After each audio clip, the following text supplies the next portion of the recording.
valvulopatías y coronariopatías. Hoy estaba programada otra clase, pero de que yo voy a tener que viajar la próxima semana, hemos intercambiado con el colega que le tocaba hoy día. Pero como el orden de los factores no altera el producto, un saludo del profesor Rebagliati para los que no están notando por ahí. Cuando hablamos de cirugía cardíaca, sobre todo de valvulopatías, de coronariopatías, definitivamente debemos de tratar de recordar algunos aspectos anatómicos y algunos aspectos fisiológicos que se hacen necesarios para que puedan comprender a cabalidad los temas que vamos a pasar, ¿no? Esta es una imagen, una foto del corazón visto de arriba y que como ven se le ha decapitado prácticamente, se le ha sacado ambas aurículas y vemos las válvulas, ¿no?, mitral y tricúspide. De acuerdo a la foto, ustedes podrían decir si se encuentra en diástole o en sístole. Esa foto es imagen. Sístole. ¿Alguien puede decir? Sístole. Sístole dice uno. ¿Quién opina?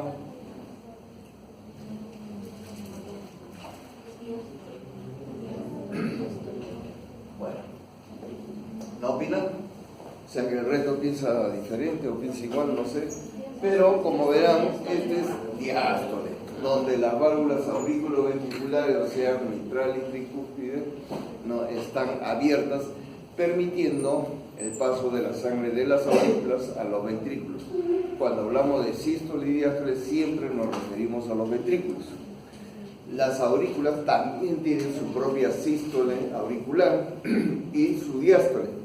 La sístole está representada en el electrocardiograma por la onda P, pero la diástole está encubierta por el complejo QRS correspondiente a las sístoles del ventrículo, ¿no? Es más grande y por eso lo enmascara. Pero este recorrido anatómico nos permite reflexionar en varios aspectos. Primero, como ven ustedes, las 4 válvulas cardíacas están en el mismo plano horizontal.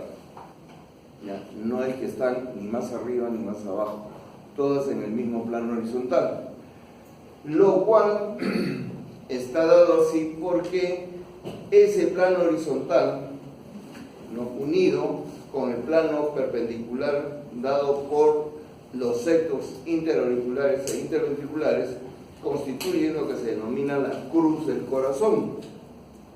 Y este plano horizontal es un plano fibroso, donde están asentadas las válvulas.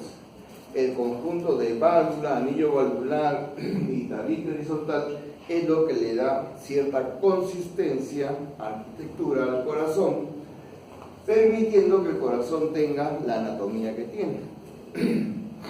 En etapa embriogénica, a ese nivel, por decirlo así, empiezan a formarse las células musculares del miocardio, ¿no es cierto? Y en forma elíptica nace una fibra, da la vuelta en forma de 8, elíptica, y se une al otro extremo, y así. Y van sumándose cientos, miles de fibras, permitiendo la anatomía que tiene el corazón. Todo músculo, para que pueda cumplir una función mecánica, ¿no es cierto?, tiene que estar fijado en 2 puntos. Si no está fijado en 2 puntos, es como los músculos músculo liso, digamos, del aparato digestivo, o como una lombriz colgada de un anzuelo, ¿no? Se retuerce, pero no produce ningún efecto mecánico. En cambio, fijado en 2 puntos, sí, ¿no es cierto?, tiene ese efecto de contracción. Entonces, el corazón, para que pueda latir y tener la arquitectura que tiene y poder tener sístole y diástole alternativamente entre aurículas y ventrículos, tiene que tener un plano fijo donde todas las fibras musculares se van uniendo. O sea, todas las fibras musculares tienen 2 puntos de fijación. y por eso que pueden cumplir con esta función. Si no, el corazón sería como el estómago, una bolsa muscular y nada más, ¿no? Podría tener movimientos peristáticos, pero no podría ser sístole y diástole. ¿Está claro?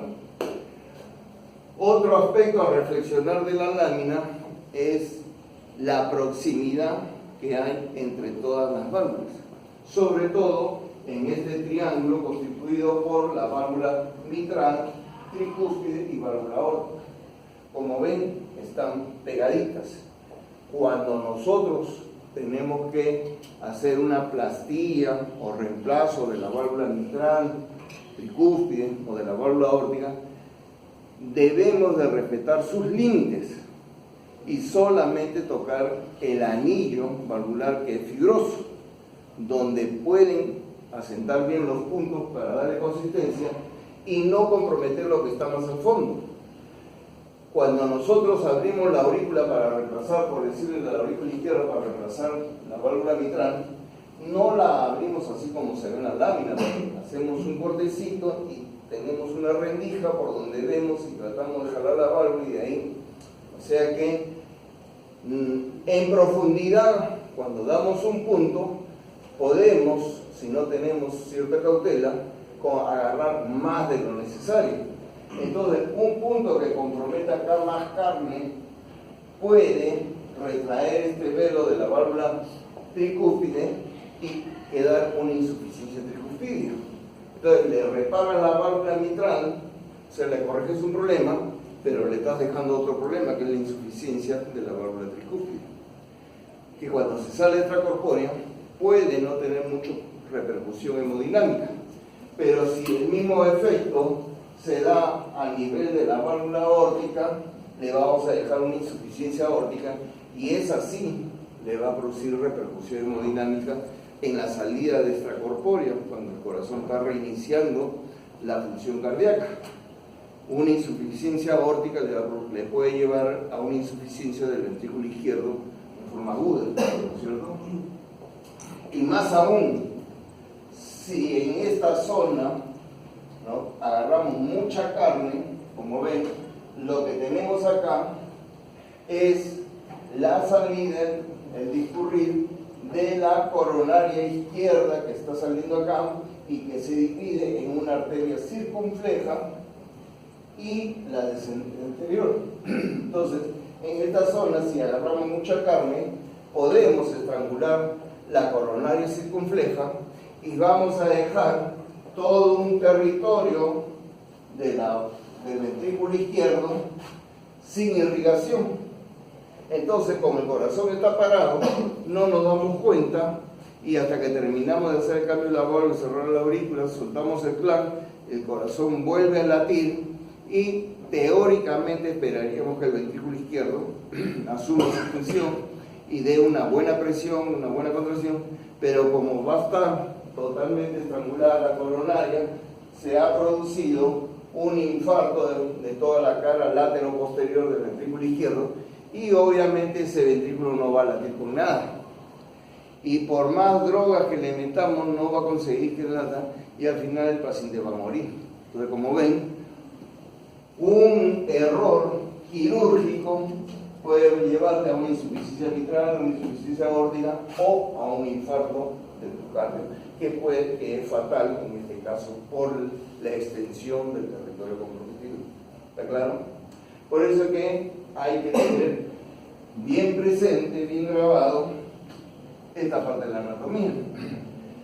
Aquí, como ven, si la lámina anterior era en diástole, en este caso es la sístole, donde las válvulas auriculoventriculares están cerradas y la contracción del ventrículo va a llevar a que toda la sangre se vaya por arteria aorta o pulmonar respectivamente. ¿Está claro? Este es otro corte del corazón, esta vez un corte sagital, un corte como quien abre un pan, ¿no es cierto? Y nos permite ver la anatomía interna del corazón. ¿Qué es lo que nos lleva a reflexión en esta lámina? En primer lugar, vean la pared libre del ventrículo izquierdo con relación a la pared libre del ventrículo derecho. Definitivamente, en espesor, es casi el triple, el cuádruple, el quíntuple, ¿no es cierto? El espesor de la pared libre del ventrículo izquierdo con relación al ventrículo derecho. ¿Esto a qué creen que se deba? ¿Ah? Díganlo más, con confianza. Por la presión que maneja cada ventrículo. Correcto, porque obviamente el ventrículo derecho tiene que bombear la sangre a través de la arteria pulmonar hacia los pulmones para que la sangre se oxigene. Los pulmones prácticamente están abrazando el corazón y por lo tanto el recorrido, la distancia que tiene que recorrer esa sangre no es más de 20, 25 centímetros, 30 centímetros de largo como máximo. En cambio, para que le llegue sangre desde el ventrículo izquierdo hasta el cerebro contra gravedad o hacia abajo, ¿no es cierto?, hasta la última célula de nuestros pies, el recorrido es mucho más largo y conforme se van subdividiendo las arterias, van generando resistencia. Entonces, el enfrentamiento de todo músculo, cualquiera que sea este músculo, a una resistencia, genera que este músculo se hipertrofie, ¿no es cierto? Eso los físico-culturistas lo saben muy bien, ¿no? De tanta pesa que levantan, los músculos se hipertrofian. Igual, el ventrículo izquierdo es, ¿no?, el cuádruple, el quíntuple, porque el ventrículo izquierdo tiene que bombear sangre a 120, 110, 130 milímetros de mercurio, la presión sistólica, y en cambio el ventrículo derecho máximo genera 20 a 25 milímetros de mercurio. ¿Está correcto? Entonces, esa diferencia de presiones y de resistencia hace que haya una hipertrofia del ventrículo izquierdo, mayor masa muscular, y de ahí la diferencia. Otro aspecto que tenemos que comentar en esta lámina es la diferencia que hay entre las válvulas, en este caso la válvula aórtica, y la respectiva válvula tricuspidia y la válvula mitral.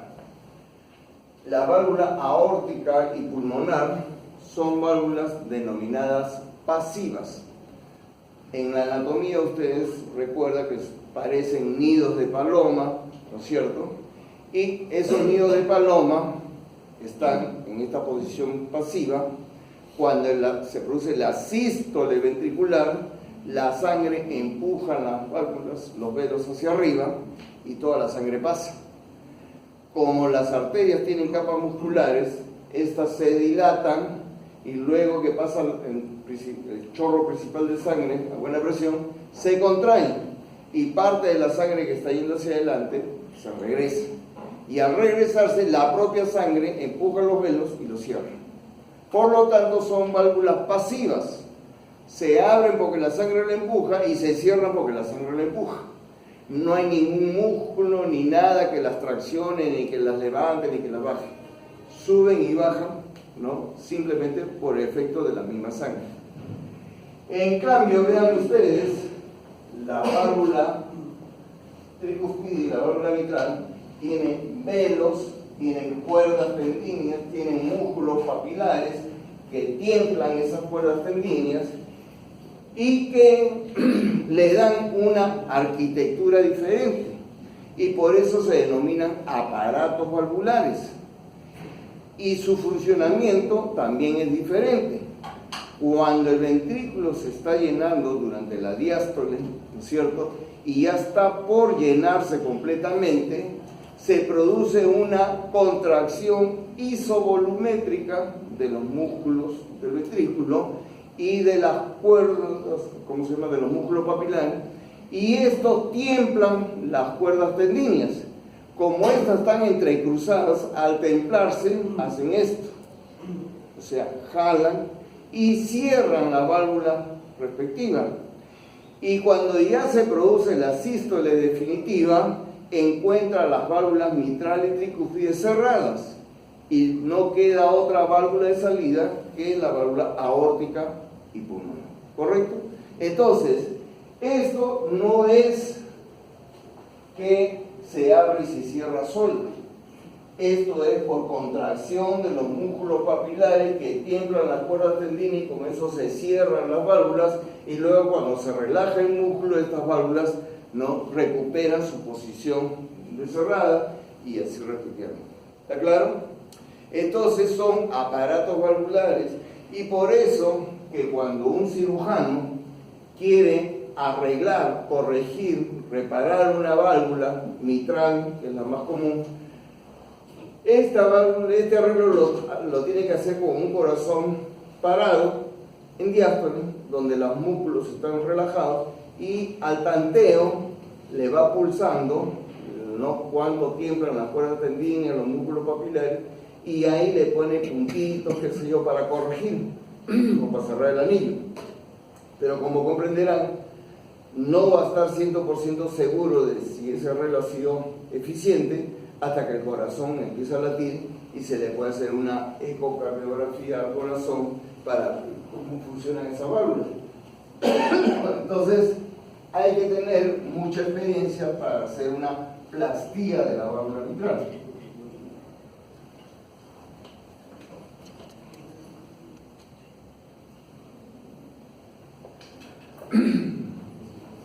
Sin ánimos a profundizar mucho en la fisiopatología de las valvulopatías, empezaremos a recordar un poco esto para que puedan comprender en su magnitud lo que es la plastía, lo que es el arreglo, lo que es la cirugía de las válvulas. Empezaremos por describir muy someramente cómo es la fisiopatología de las más comunes de las patologías valvulares, siendo la válvula mitral la válvula que más frecuentemente se compromete.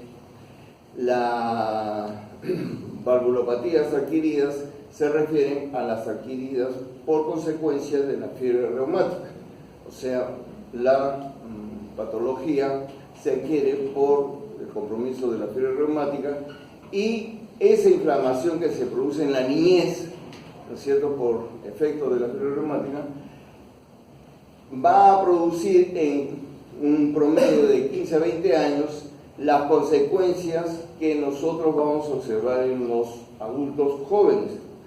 Entonces, si esta inflamación aguda de la válvula, ¿no?, del corazón, producto de esta reacción inmunológica de la fiebre reumática en niños, te lleva a una carditis, te lleva a esclerosar la válvula, te lleva a engrosarla, edematizarla, etc.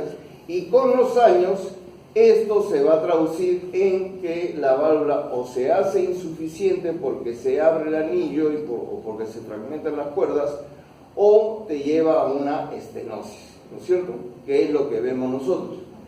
La válvula más frecuentemente comprometida, como le digo, es la válvula mitral, y más frecuentemente la estenosis de la válvula mitral. Es lo que vamos a ver primero. Es la que más fisiopatología tiene. Las otras pasan un poco desapercibidas.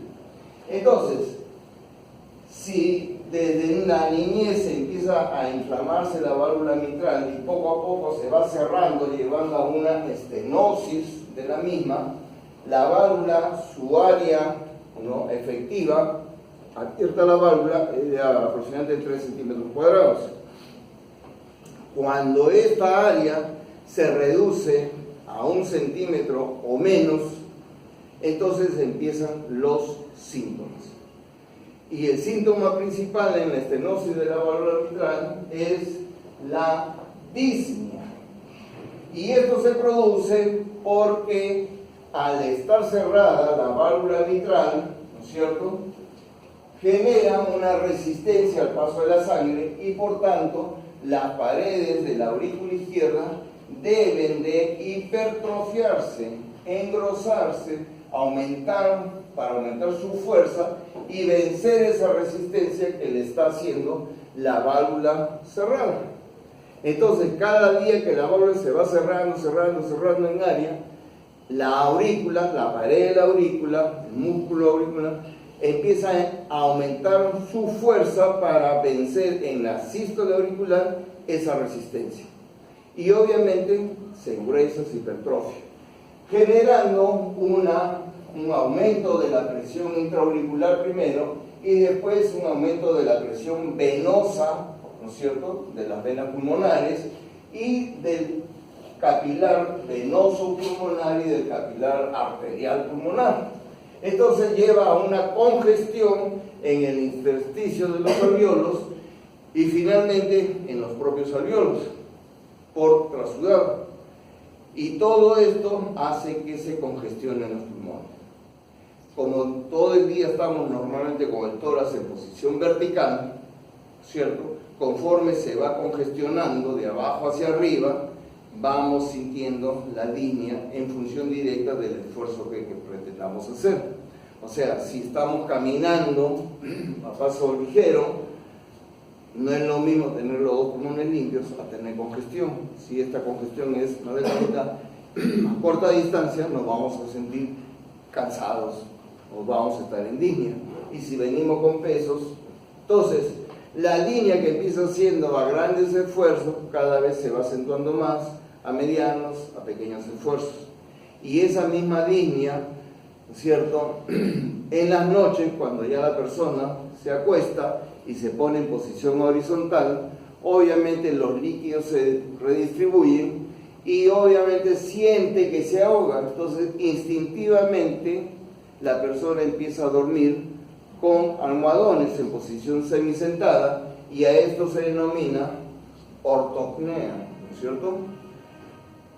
Una vez que ya se quedó dormido, no tiene conciencia de su posición y se queda echado totalmente, y dormido siente que los líquidos lo están ahogando y despierta en un paroxismo de ahogo, y eso se denomina disnea paroxística nocturna, ¿no es cierto? Entonces, hasta ahí la cosa más o menos es entendible y es manejable. Pero ¿quién hace que la sangre siga avanzando hacia adelante y no se quede detenida ahí en el capilar venoso pulmonar o en el capilar arterial pulmonar y congestionando los pulmones? Obviamente que alguien tiene que seguir empujando la sangre hacia adelante. Obviamente que no va a ser la arteria pulmonar, a pesar de que la arteria sube la presión. Quien empuja la sangre, quien tiene la fuerza para empujar, no es otro sino el ventrículo derecho, que como ven empieza a hipertrofiarse, a dilatar y empuja la sangre, como sea la tiene que empujar hacia adelante. Por más resistencia que haya, la sigue empujando y sigue aumentando la presión, hasta que esa presión aumentada en el ventrículo derecho lleva a que la válvula tricúspide se torne insuficiente y la sangre pasa a la aurícula derecha y obviamente no va a subir por la cava, obviamente va a bajar por la cava inferior. ¿Hacia dónde? Hacia el hígado, llevándote a que te produzca hepatomegalia, congestión del hígado, ¿no es cierto? Te altera el metabolismo de las proteínas, te altera el metabolismo de las grasas, la persona hace hipoproteinemia, y si hace hipoproteinemia, la presión oncótica en los vasos se pierde y por lo tanto empieza a tener trasudado, o sea, edemas, ascitis, edema de miembros inferiores, etc. Entonces, como ven, lo que empezó en la válvula mitral en la aurícula izquierda ya dio la vuelta olímpica y ya llegó hasta el hígado, ascitis y edema de miembros inferiores. Pero la cosa no queda ahí. Desgraciadamente, al haber crecimiento de las aurículas, genera a que a nivel del nódulo sinusal se genera un impulso eléctrico de despolarización de las aurículas, ¿no es cierto? O sea, la onda P, pero esta no ha terminado de dar toda la vuelta olímpica al crecimiento de las aurículas y sobre todo al engrosamiento de las paredes de la aurícula izquierda, y antes de que llegue al nódulo auriculoventricular ya aparecieron otras ondas P, generando a que en el electrocardiograma veamos, ¿no es cierto?, dos ondas P y un complejo QRS, lo que se denomina bigeminismo, o 3 ondas P y un complejo QRS, trigeminismo, o varias ondas P, los cuales fluten, y finalmente lo lleva a la fibrilación auricular. Cuando se produce la fibrilación auricular, el paciente siente que su enfermedad aumenta, ¿no? Que su disnea es mayor, ¿no? Porque la sangre ya no pasa fácilmente de la aurícula al ventrículo, se queda más tiempo dando vueltas y vueltas en la aurícula porque no hay la sístole auricular, ¿no es cierto? Y al quedarse la sangre más tiempo en la aurícula, genera la formación de coágulos, de trombos, que se fragmentan en cualquier momento por una arritmia, por una sístole, qué sé yo, y termina produciendo émbolos, ¿no es cierto? Entonces, esos émbolos migran a cualquier parte del organismo y terminan produciendo infartos. En una radiografía de pulmón, como ven, tenemos el crecimiento de las aurículas, el ventrículo es una puntita nada más, y sobre todo llama la atención el tremendo botón, ¿no?, de la arteria pulmonar. Está claro que está creciendo. Entonces, todo esto, ustedes lo sabían muy bien por sus estudios de cardiología. Aquí tenemos una imagen donde se ve la estenosis de la válvula mitral encerrada, ¿no es cierto? Ahí está fracturada abajo. Y estas son dibujos de imágenes radiológicas, que antes se pedía mucho la teleradiografía de corazón y grandes vasos, ahora ya casi ni se pide. Pero acá vemos, ¿no?, o se ve que por el crecimiento de la aurícula, los bronquios, en vez de terminar en forma de Y, terminan prácticamente en forma de T, porque han sido elevados por el crecimiento de la aurícula izquierda. Y también en una radiografía de perfil, al paciente se le da a tomar una sustancia de contraste, ¿no?, a base de bario, y vemos que por el crecimiento de la aurícula izquierda está aplastando el esófago, y eso también lleva a que el paciente no pueda deglutir alimentos sólidos con facilidad, tiene que comer papillas, cada vez se le hace más difícil tragar los alimentos, ¿no es cierto?, porque la aurícula le está comprimiendo el esófago, y eso aumenta su grado de desnutrición, terminando en lo que se conoce con el nombre de caquexia cardíaca, ¿no es cierto? Vean ustedes la cantidad de trombos que solemos ver en las aurículas. Hasta ahora vemos pacientes que vienen con esta cantidad de trombos. Obviamente que esta es una pieza de anatomía patológica, ¿no?, una morgue, pero la mayoría de pacientes vienen con esto, ¿no? Y vean a todos los órganos de la economía donde pueden migrar, o sea, embolizar y producir infartos, tanto del riñón como de miembros inferiores, cerebro, etcétera, etcétera. ¿Está claro? Hasta aquí hemos visto lo de la estenosis y la válvula mitral, que es la más frecuente de las válvulas comprometidas, más frecuente en personas jóvenes, más frecuente en mujeres, ¿no?, con relación a los hombres, y obviamente es la que tiene mayor sentido. La insuficiencia de la válvula mitral, por el contrario, aquí la válvula, ¿no?, está abierta con un boquerón, generalmente el anillo se ha dilatado y por lo tanto la sangre de la aurícula hacia el ventrículo pasa libremente. No hay ninguna resistencia, no hay nadie que se oponga al paso de la sangre, y cuando se produce la sístole ventricular izquierda, ahí es que parte de esa sangre se regresa, originando que la aurícula se llene con un poco más de sangre, la que está devenida, ¿no es cierto?, por las venas pulmonares, y la que se regresó del ventrículo. ¿Qué lleva a eso? Que la aurícula se dilata un poco, pero como tiene buena masa muscular y como no hay ninguna resistencia, se comprime, todo va para adelante. Se le regresa un poco, viene otro poco, se dilata, todo para adelante. Entonces, los síntomas para que aparezcan en esta patología de la insuficiencia valvular mitral tardan mucho más.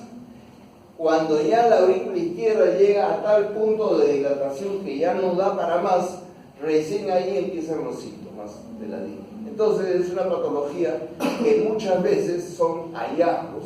¿Por qué? Porque hubo o hay todavía algunos clínicos que ocultan a sus pacientes, ¿no es cierto?, y no encuentran la presencia de un soplo. ¿Está claro? Entonces, un soplo de regurgitación, pero que, como ven, prácticamente es muy raro. La congestión pulmonar, hay disnea, pero a grandes esfuerzos, máximo llega a medianos esfuerzos, y lo que vemos en la radiografía es el gran crecimiento del forma de botellón, ¿no? El gran crecimiento de las aurículas, pero no hay crecimiento del botón de la arteria pulmonar. ¿Por qué? Porque no hay casi hipertensión pulmonar. Ahí tienen, vean ustedes, la insuficiencia de la válvula, y acá esta es una válvula que probablemente estaba camino a la estenosis, que se calcificó, que se ha fracturado, se rompió y dejó un hueco. Entonces ahí la sangre va y viene. Como el hueco es grande, no le genera ya estenosis, pero la insuficiencia sí se empieza a hacer más marcada. Estenosis de la válvula aórtica. Al igual que en la estenosis de la válvula mitral, esa resistencia que se genera por que la válvula aórtica se achica en su diámetro, ¿no?, obliga a que el ventrículo izquierdo tenga que hacer una mayor fuerza de contracción, y obviamente para vencer esa resistencia, ese ventrículo, al enfrentarse a esa resistencia, empieza a producir una gran hipertrofia, ¿no es cierto?, del ventrículo izquierdo. Y su hipertrofia no es hacia afuera, no es que se dilate, sino es una hipertrofia concéntrica hacia adentro. Y por lo tanto, te va reduciendo lo que es la capacidad del ventrículo izquierdo. ¿Está claro? Entonces aumenta la presión para vencer la resistencia, pero esa hipertrofia le va restando espacio a la cavidad propia del ventrículo izquierdo. Hacia atrás prácticamente no hay síntomas de disnea ni de nada. ¿Cuáles son los síntomas que produce la estenosis de la válvula aórtica? Eso está en función directa de dos órganos principales a donde debería llegar sangre con buena presión y a veces no le llega.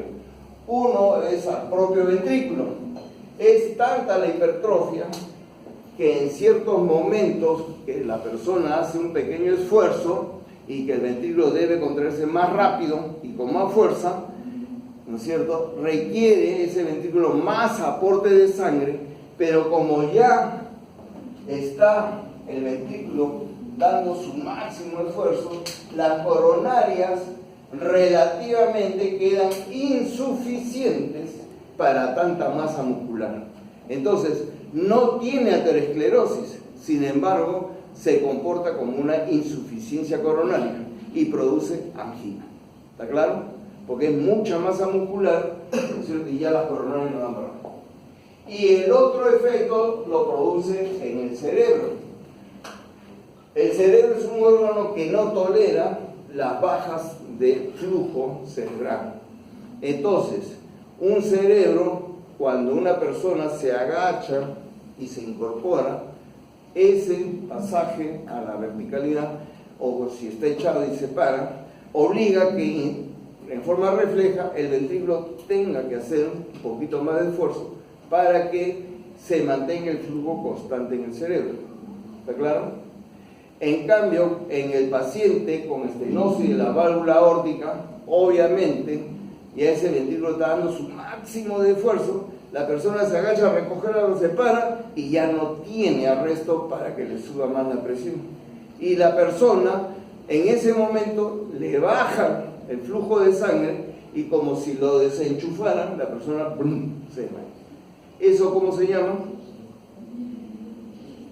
Eso se denomina síncope. Y el síncope es totalmente diferente al desmayo o al, qué sé yo, pues, ¿no?, a la conmoción o lo que quieran.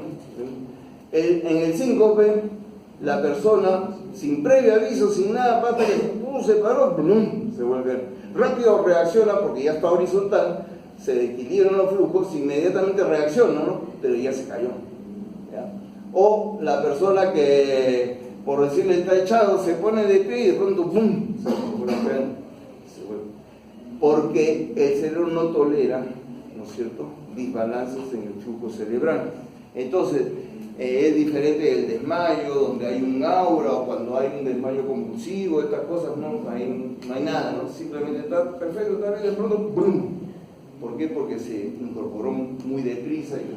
Entonces, esos son los dos síntomas principales que presenta el paciente con estenosis de la válvula aórtica: la angina y el síncope. ¿Está claro? Como ven, el corazón parece radiológicamente normal, no hay mayor línea ni congestión ni nada, simplemente lo que se menciona. Obviamente que en el electrocardiograma pues, se ven los signos propios de la hipertrofia del ventrículo izquierdo. Cabe señalar que cuando hablamos de valvulopatía aórtica, estenosis aórtica adquirida, nos referimos a fiebre reumática.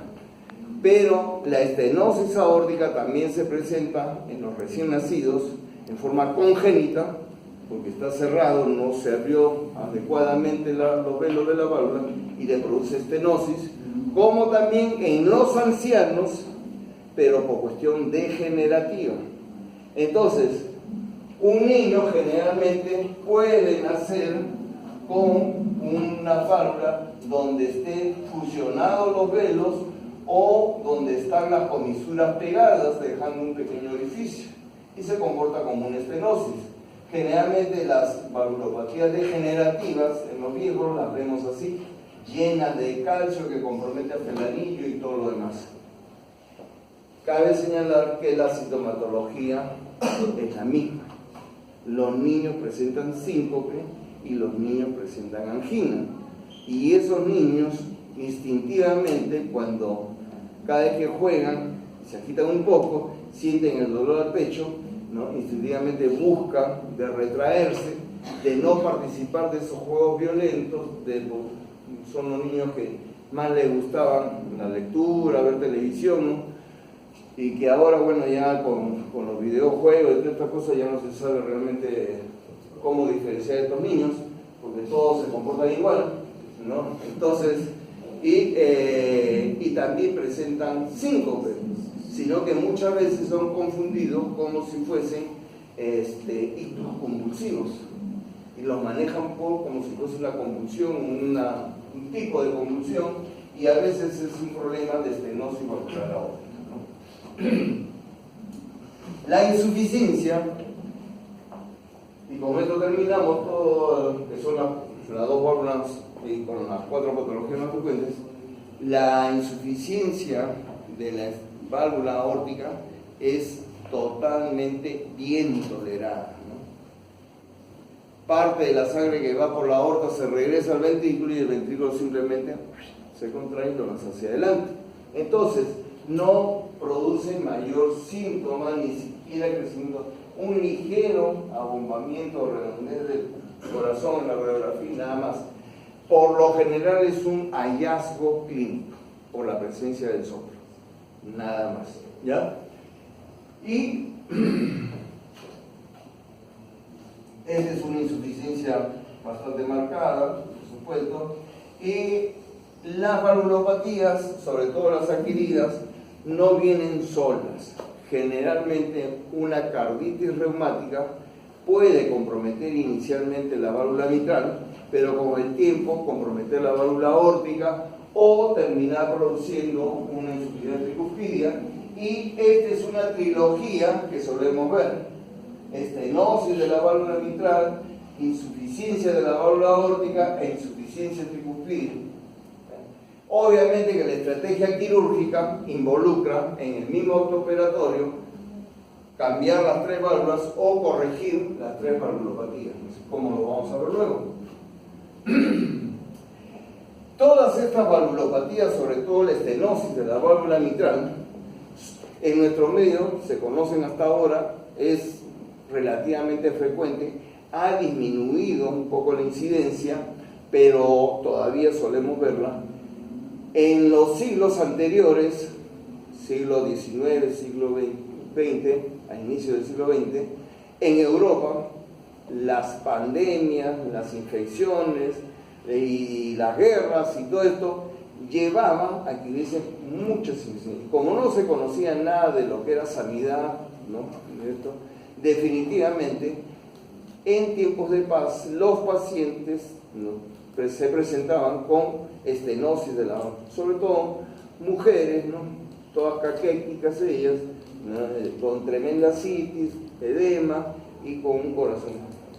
Que cuando morían, los médicos de esos entonces, de sus inicios, que sabían abrir el tórax, les hacían autopsias, etcétera, ¿no?, y que los cirujanos o los médicos de ese entonces que se inclinaban a la cirugía, en los tiempos de guerra, todas las armas apuntaban para el tórax, ¿no?, la lanza, la espada, la flecha, la comba, etcétera, no la da.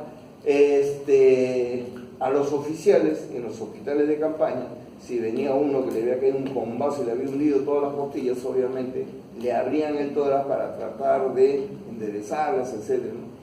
Esos médicos, ¿no?, aprendieron a abrir el tórax en los tiempos de paz, se atrevieron en algún momento porque habían hecho, ¿no?, disecciones y habían descubierto que esa paciente, ¿no?, estaba así por el compromiso de la válvula mitral.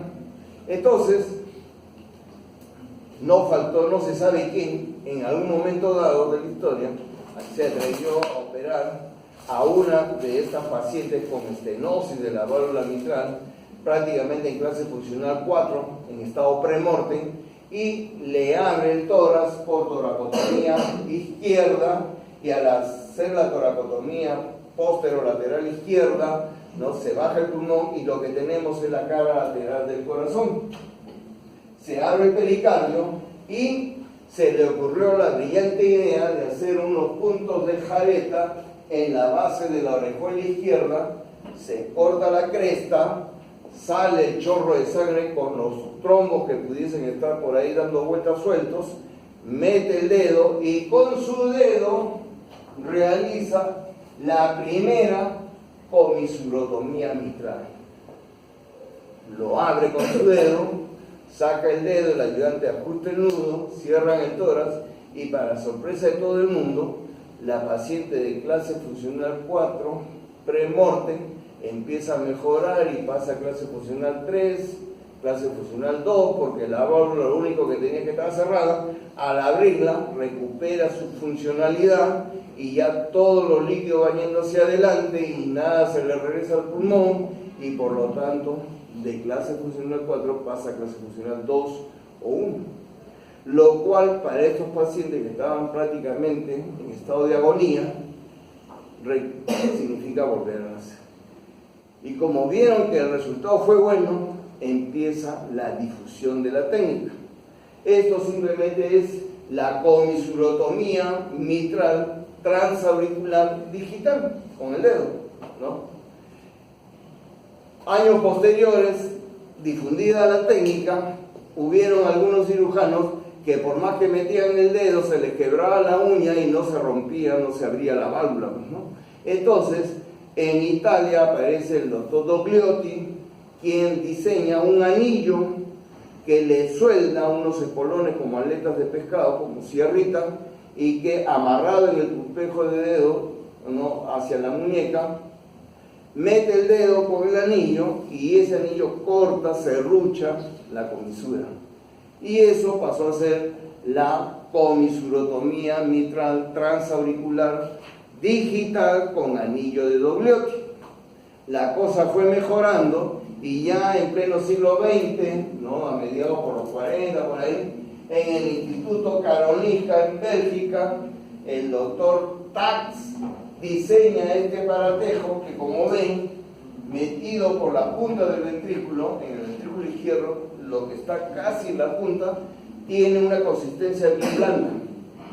Y ahí se hace un huequito como un ombligo, se hace un corte con bisturí 11 y con una pinza se abre y mete el dilatador que guiado por el dedo lo lleva a que pase por el orificio de la válvula mitral cerrada y ahí, ¿no?, lo gradúa para que las ramas se abran hacia las comisuras y ¡prac!, se abren.